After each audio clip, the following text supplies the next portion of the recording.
Okay, let's unpack this. Today we're diving into an incredibly potent piece of writing.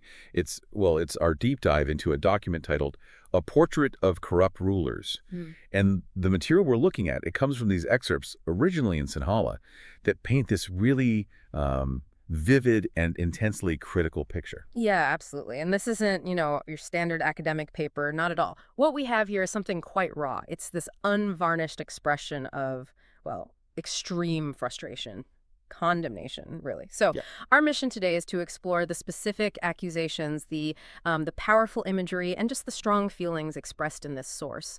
What's really fascinating, I think, is understanding the nature of the critique itself, how that anger, that disillusionment is put into words. We're not here to, validate or dispute the claims. It's more about grasping the message, the force behind it, and the perspective it shows.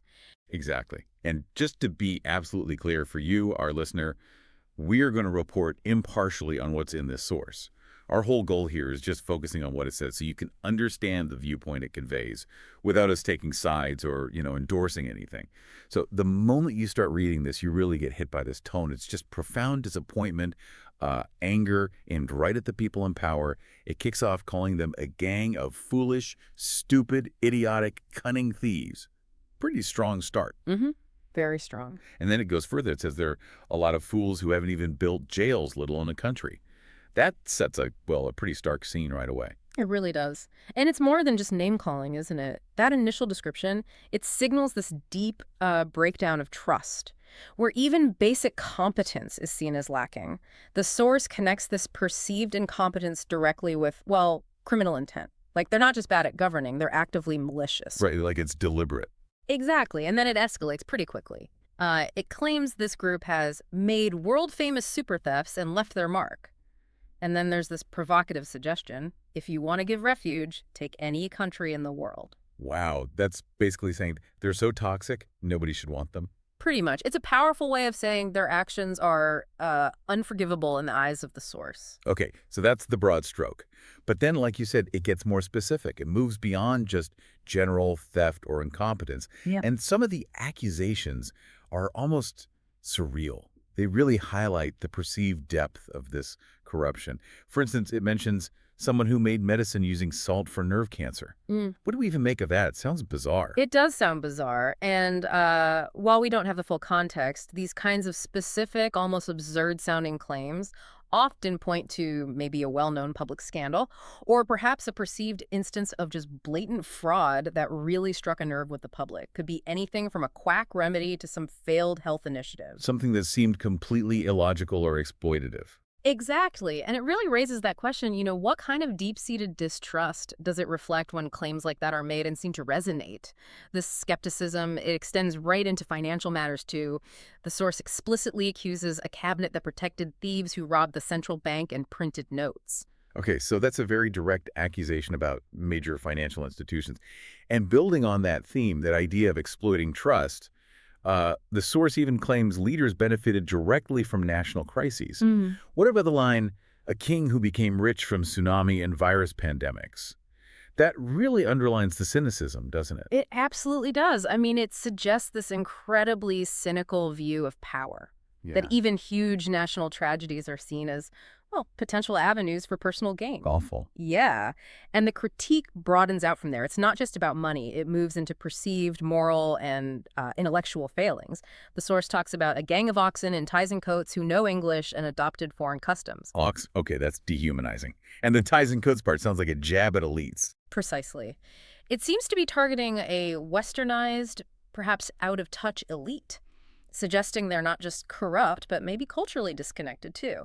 And it singles out others, a lot of strange lawyers who don't know laws and acts. Strange lawyers who don't know the law. That sounds like a contradiction. It does. It suggests incompetence or perhaps even deliberate manipulation of the legal system.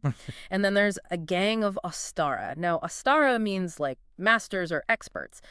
But the way it's used here feels heavily ironic. Right, like so-called experts. Exactly. It suggests this professional class, maybe consultants, officials, people like that, who are seen as self-serving, finding income from taxes, commissions, licenses, fines, basically enriching themselves through the state machinery rather than actually serving the public. So putting that all together paints a picture of corruption that's not just at the top, but systemic.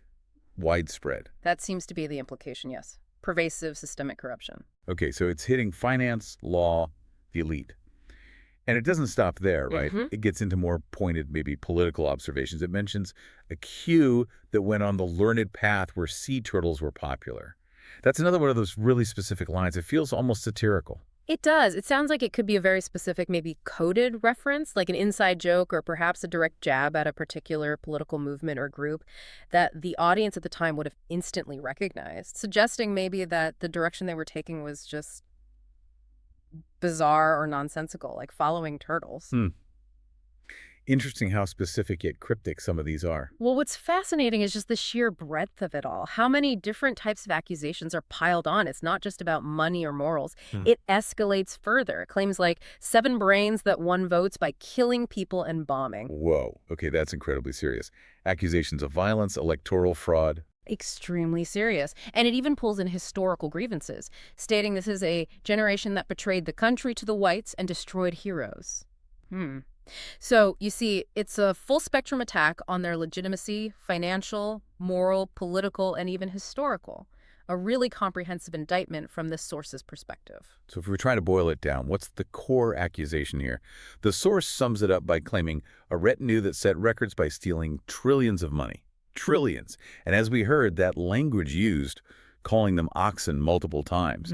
What's the impact of using language like that, especially when you get to accountability? Well, that dehumanizing language, calling them oxen, it reinforces the idea that, in the source's view, these individuals are just base, driven by instinct, lacking empathy or reason. Setting the stage for something harsh. Exactly. It sets the stage for this incredibly dark, almost desperate conclusion about accountability. The source states, flat out, in another country, these oxen would be hanged, nailed, and stoned. Wow. That's extreme. It is. It's not just anger anymore. It feels like a complete loss of faith in any normal system of justice. A raw desire for almost primal consequences. And it ends on this note of just complete resignation, almost sarcastic. Because they cannot sin anymore, I will give them any country they want. Like, just get them out. Yeah, Anywhere. yeah. It implies this total loss of faith, a breakdown of societal norms maybe, the ultimate despair in the face of what the source sees as unchecked power, just wanting them gone completely. Wow. Okay. What a journey through a really intense and emotionally charged document. This deep dive into a portrait of corrupt rulers has really shown us the depth of frustration, the harshness of the accusations that can be leveled, at least from this one perspective. Indeed. We've really just explored the raw feelings, the specific claims that powerful imagery used within this piece. And again, without taking a stance on whether they're true or not. Our aim was just to convey the ideas, that visceral expression of discontent in the original material. Yeah. And for you, our listener, hopefully this deep dive gives you a look at one specific, deeply critical perspective, full of anger, full of cynicism. It really makes you wonder, doesn't it? How do sentiments like this, using such visceral language, such specific, sometimes cryptic accusations, how do they develop? How do they become so prevalent in this society? What does that reflect about public trust or perceived governance failures, regardless of the ultimate truth behind the claims themselves? Something to maybe